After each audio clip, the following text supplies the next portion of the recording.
বিকেলে ছোট্ট মেয়ে লিলি তার বাড়ির পেছনের খোলা মাঠে একা একা খেলছিল। লিলি খুব সাধারণ একটা মেয়ে, কিন্তু তার মনটা ছিল রঙিন কল্পনায় ভরা। হঠাৎ মাটির উপর পড়ে থাকা একটি পুরনো অদ্ভুত পেন্সিল তার চোখে পড়ল। পেন্সিলটা একটু চকচকে, আবার দেখতে বেশ রহস্যময়। লিলি কৌতূহল নিয়ে পেন্সিলটা তুলে নিল। সে কাগজে একটি ফুটফুটে প্রজাপতি আঁকল। আর ঠিক তখনই জাদু! প্রজাপতিটা কাগজ ছেড়ে সত্যিকারের মতো উড়ে গেল। লিলি একটু চমকে গেল, তারপর আনন্দে হেসে উঠল।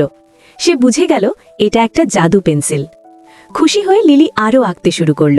সে নিজের জন্য একটি সুস্বাদু কাপকেক আঁকল। এক মুহূর্তেই কাপকেকটা বাস্তবে পরিণত হল। এরপর সে দুষ্টুমি করে একটি খেলনা দৈত্য আঁকল। দৈত্যটা নড়াচড়া করতেই লিলি হেসে উঠল। পরের মুহূর্তেই সে আরেকটা ছবি এঁকে সেটাকে শান্ত করে দিল। হঠাৎ লিলির চোখে পড়ল পাশের মাঠটা খুব শুষ্ক আর বিবর্ণ। সেখানে একটা ছোট্ট কুকুরছানা মন খারাপ করে বসেছিল। লিলি তখন একটি সিদ্ধান্ত নিল, সে জাদু ব্যবহার করবে অন্যদের ভালো করার জন্য। খুব যত্ন করে সে সুন্দর ফুল, সবুজ গাছ আর একটি ঝর্ণা আঁকল। এক সেকেন্ডেই পুরো মাঠটা বদলে গেল। বিবর্ণ মাঠটি পরিণত হলো এক সবুজ ও সতেজ পার্কে। কুকুরছানাটি আনন্দে লাফাতে শুরু করল।